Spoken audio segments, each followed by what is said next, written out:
segundo ciclo de palestra deste evento começa agora, e o tema que será abordado é sequestro esplênico e hepático, diagnóstico e tratamento. Para conversar com vocês, convido a doutora Eduarda Almeida Maciel, que representa a Fundação Hemominas e o Hospital Metropolitano de Rondônia. Boa tarde a todos. Agora vocês me escutam, né? Primeiramente, eu gostaria de dizer que é uma alegria muito grande estar participando desse evento com vocês hoje. E eu fui convidada a falar um pouquinho a respeito dessas duas complicações agudas da doença falciforme, que são o sequestro esplênico e sequestro hepático. Para a gente começar, uma breve introdução em relação à doença falciforme, que já foi muito bem falada na aula de hoje de manhã, da doutora Patrícia, mas como a gente sabe, a doença falciforme trata-se então de uma condição genética em que ocorre, que acarreta, em linhas gerais, na produção de uma hemoglobina alterada, que é a hemoglobina S. E essa hemoglobina S, em condições de desoxigenação, pode sofrer um processo de polimerização que acarreta a falcização dos eritrócitos, que assumem esse formato mesmo característico de foice. E essa deformação dos eritrócitos, ela atrapalha a circulação sanguínea na medida em que ela propicia a ocorrência das crises vasoclusivas e também de outras disfunções orgânicas, que por sua vez vão favorecer a ocorrência das mais variadas complicações agudas e crônicas da doença falciforme. Então, falando especificamente sobre essas duas complicações, assim, o conhecimento em relação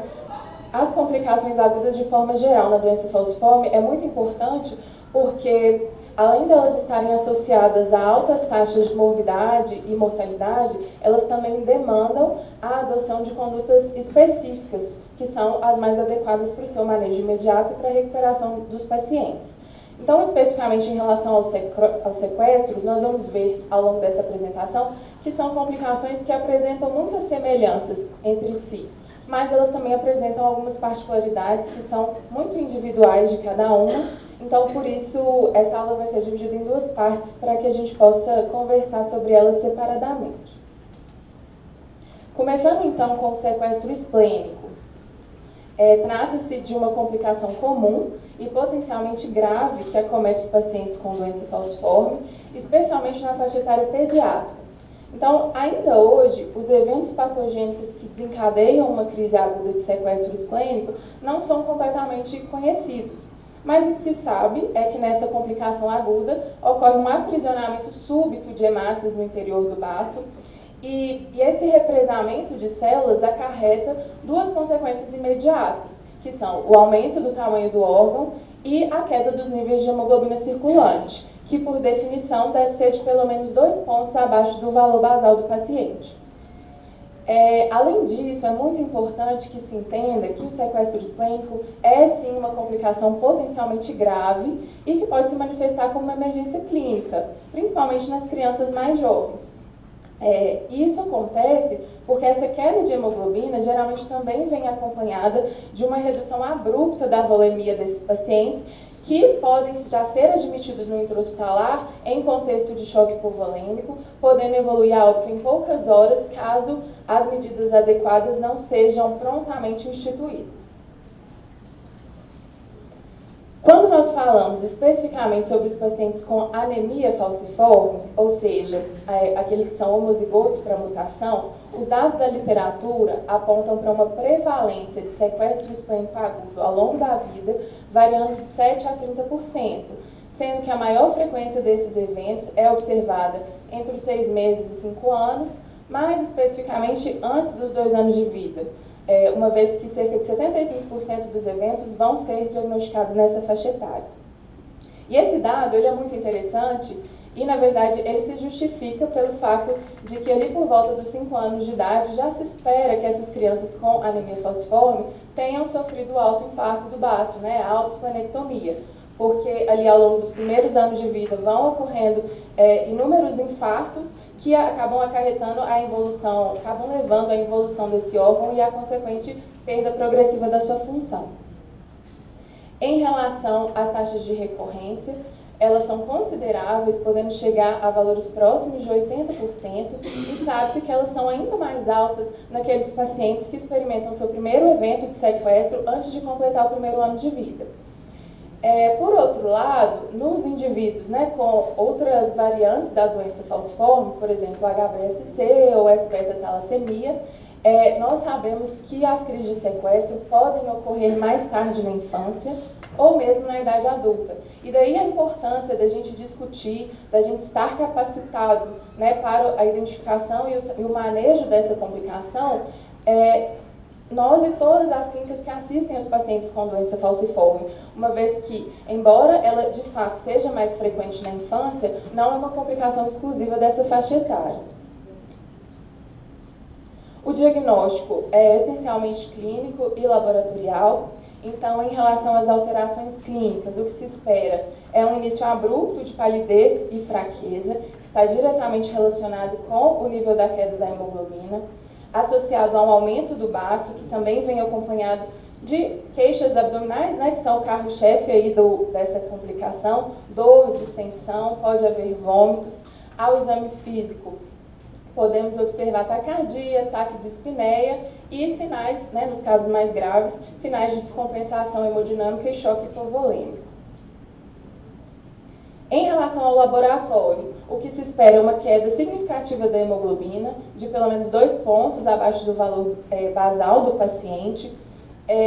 acompanhada eventualmente com a presença também de plaquetopenia de intensidade variável e o aumento compensatório da contagem de reticulócitos e eritroblastos circulantes. E esse achado é super importante, porque ele ajuda muito no diagnóstico diferencial do sequestro com a crise aplásica, que também é outra complicação potencialmente grave e que se manifesta com uma piora aguda da anemia. E aqui eu gostaria de deixar um alerta, porque muito se discute, muito se fala a respeito dos eventos dramáticos do sequestro esplênico. E esses, embora eles sejam realmente muito mais graves, eles acabam sendo mais fáceis de identificar. No entanto, especialmente nessas faixas etárias mais velhas, né, adultos, mesmo crianças mais velhas e adolescentes, não é incomum que as crises de sequestro se manifestem de formas mais sutis, mais insidiosas. Eventualmente até com uma queixa de dor abdominal isolada. Então é muito importante que se mantenha um alto nível de suspeição para essa complicação aguda, especialmente para aquela equipe que vai assistir esse paciente ali no pronto atendimento, que vai ser o primeiro atendimento desse paciente dessa complicação, para a gente não correr o risco de deixar um diagnóstico tão importante e passar despercebido. O tratamento do sequestro, ele é esquematicamente dividido em manejo imediato e manejo a longo prazo. Então, em relação às condutas imediatas, considerando o potencial de gravidade, é muito importante que esse paciente seja mantido em monitorização rigorosa, então, tanto de parâmetros clínicos quanto parâmetros laboratoriais. E o carro-chefe, né, das nossas intervenções deve ser a restauração emergencial imediata do volume sanguíneo circulante, que se faz por meio de expansão volêmica, com cristalóides, e com a transfusão do concentrado de hemácias. Falando especificamente sobre a terapia transfusional no contexto do sequestro esplênico, aqui alguns critérios que a gente deve ter em mente e sempre tentar respeitar. Então, a escolha do produto, a gente lembrar que quando nós estamos assistindo o paciente com doença falciforme ou as hemoglobinopatias no geral, nós sempre que possível devemos optar por hemácias desleucocitadas, idealmente fenotipadas, mas lembrando que nos casos de urgência, de emergência, nós não devemos atrasar o atendimento transfusional do paciente com sequestro pela indisponibilidade do melhor hemocomponente disponível. Então aqui eu reforço também a importância de haver essa linha de comunicação direta entre a equipe assistente e o hemoterapeuta da agência transfusional, ou mesmo o hematologista assistente do serviço, para que juntos eles possam tomar a melhor decisão para o paciente ali naquele contexto. Em relação à dose recomendada nesses casos para crianças, seria de 5 a 10 ml por quilo, lembrando que até 30 quilos nós fazemos a dose calculada pelo peso, ou o equivalente a uma dose ou metade de uma dose terapêutica para os adultos. E aqui talvez o ponto mais importante em relação à terapia transfusional, dentro, né, do contexto do sequestro, que é o seguinte: nós sabemos que a transfusão precoce é muito importante, ela faz parte do manejo imediato, do manejo inicial do sequestro. Mas nós precisamos entender que o objetivo dessa transfusão é o de estabilizar esse paciente, elevando ali a hemoglobina dele para valores que sejam mais próximos do seu basal. No entanto, nós temos que fazer esse manejo transfusional com muita cautela, porque o que se espera é que, à medida que o quadro vai melhorando, o baço libere esses eritrócitos que ficaram aprisionados e, consequentemente, isso acarreta um risco de aumento súbito da viscosidade sanguínea e todas as consequências que podem advir dessa hiperviscosidade, como, por exemplo, outras intercorrências por eventos vasoclusivos ou mesmo complicações mais graves, como acidente vascular cerebral. Então, acho que assim, o mais importante aqui é ter esse entendimento da importância da transfusão, mas também pensando no seu objetivo e tentando evitar níveis de hemoglobina pós-transfusionais que sejam maiores do que 9 e 10 por toda essa questão dessa discussão da hiperviscosidade. Ainda dentro do manejo imediato, eventualmente podem ser necessárias outras transfusões, mas, como eu disse, respeitando esses critérios que foram apresentados e sempre levando em consideração a evolução clínica do paciente e também o seu acompanhamento laboratorial, já que ele vai continuar internado, monitorizado, e esses parâmetros vão ser acompanhados. À medida que ocorre, né, a restauração do estado cardiovascular, habitualmente esses pacientes apresentam uma melhora rápida, então nos dias subsequentes nós já observamos o baço voltando ao seu tamanho basal, a trombocitopenia desaparece e o quadro, em geral, se resolve bem. Agora, a discussão em relação ao manejo a longo prazo, ela é muito importante porque, como eu disse anteriormente, a recorrência é comum e ela pode ser precoce. No entanto, embora já exista assim, esse entendimento de que é muito importante que a gente atue na prevenção da recorrência desses eventos, ainda hoje essa questão é muito controversa na literatura, sendo possível que nós encontremos descrições, né, definições de condutas variadas. Então, falando bem brevemente sobre esse tópico, o que eu queria deixar aqui para vocês é que atualmente nós contamos basicamente com 3 linhas de condutas que nós podemos seguir nesse manejo a longo prazo, que seriam a esplenectomia, os esquemas de transfusão crônica ou o manejo expectante. Então, em relação à esplenectomia, a grande maioria das referências vai recomendar a realização dessa abordagem cirúrgica após 2 episódios de sequestro esplênico ou após um primeiro episódio que tenha sido grave. No entanto, o melhor momento para a realização desse procedimento ainda é muito discutível, porque, na verdade, ele também depende de outros fatores associados ao paciente, como, por exemplo, idade, a situação do esquema vacinal ou mesmo o nível de entendimento e compreensão daquele paciente e da sua família.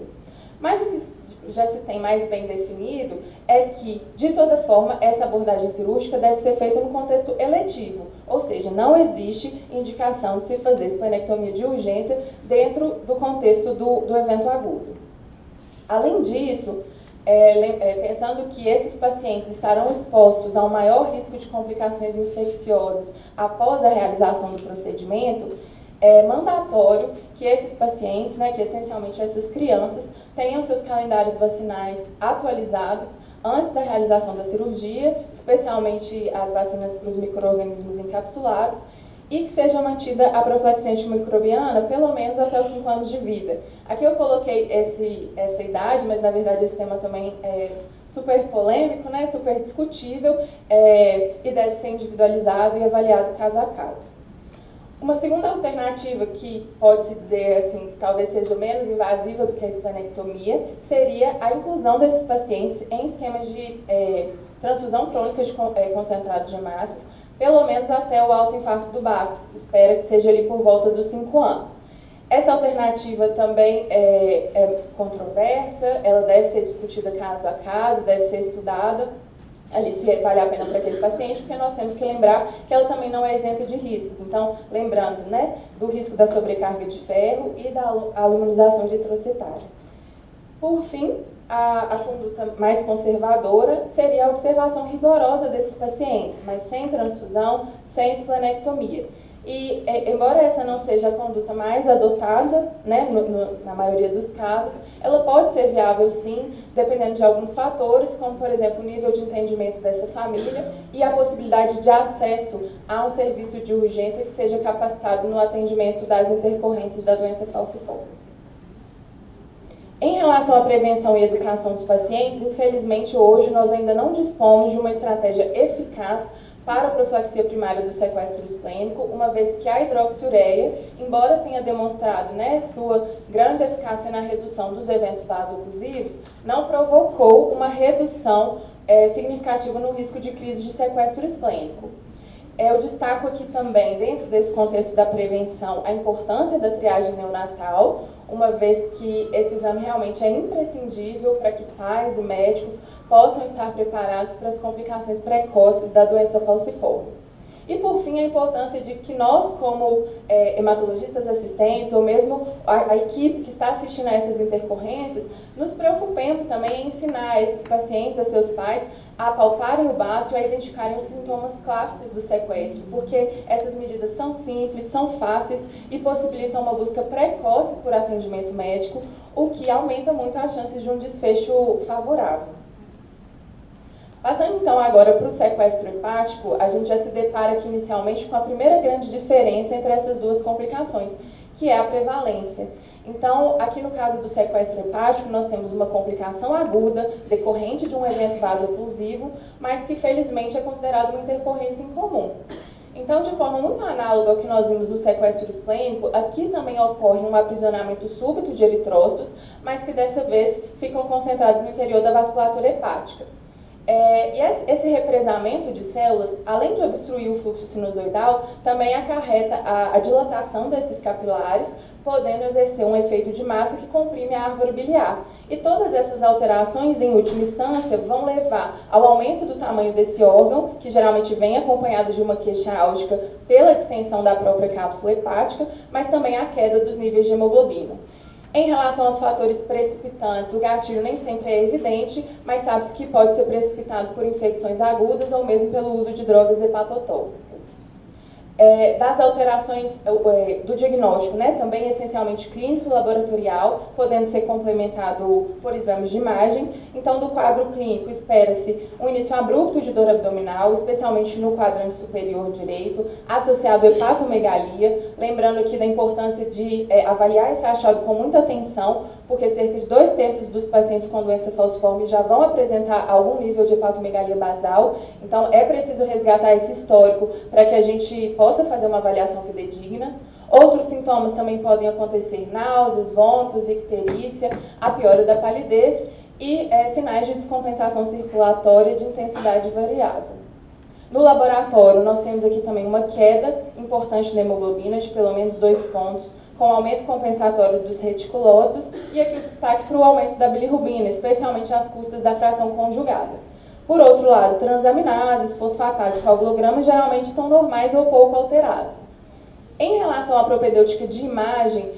ela realmente não é imprescindível para o diagnóstico do sequestro hepático, mas ela acaba fazendo parte daquela propedêutica inicial, daquele manejo inicial, porque auxilia muito no diagnóstico diferencial das outras causas de hepatomegalia ou mesmo das outras intercorrências hepatobiliares do falciforme, que inclusive são muito mais comuns do que o sequestro hepático. Então, entre os métodos mais utilizados estão a ultrassonografia e a tomografia de abdômen,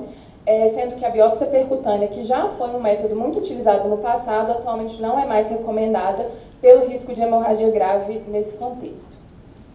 Do tratamento imediato, basicamente, consiste em medidas de suporte, então aqui o paciente também vai ser mantido em monitorização rigorosa, deve receber o controle álgico adequado e os sintomas de hipovolemia devem ser tratados prontamente com a infusão de fluidos intravenosos, cristalóides, e terapia transfusional precoce. Aqui eu coloquei no quadrinho só para a gente lembrar que os critérios que a gente deve seguir são basicamente os mesmos do sequestro esplênico. Mais uma vez, lembrando que o nosso objetivo é estabilizar esse paciente, não é atingir um valor X de hemoglobina, porque no caso do fígado também pode haver a liberação desses eritrócitos aprisionados. E não esquecer de pesquisar, identificar e tratar os possíveis fatores precipitantes, como, por exemplo, infecções em atividade, que vão necessitar de uma abordagem ali naquele mesmo contexto de internação. O manejo a longo prazo, idealmente, deve ser feito pelo hematologista assistente, por meio do acompanhamento regular, e ao longo desse segmento vai ser avaliado a necessidade do início ou mesmo da otimização da dose de hidroxiureia. E para concluir, o que eu gostaria de deixar para vocês é que as complicações da doença falciforme estão diretamente associadas com a fisiopatologia dessa doença e com os eventos decorrentes da falcização dos eritrócitos. Então, por esse motivo, é muito importante que se mantenha um alto nível de suspeição para essas intercorrências em todos os níveis de atenção que assistem pacientes com doença falciforme, porque, como nós vimos, o diagnóstico precoce e a instituição de um tratamento adequado são fundamentais para a recuperação desses pacientes e para que, de fato, nós possamos contribuir com a diminuição da morbimortalidade associada a esses eventos. Eu agradeço, aqui estão meus contatos institucionais. Obrigada.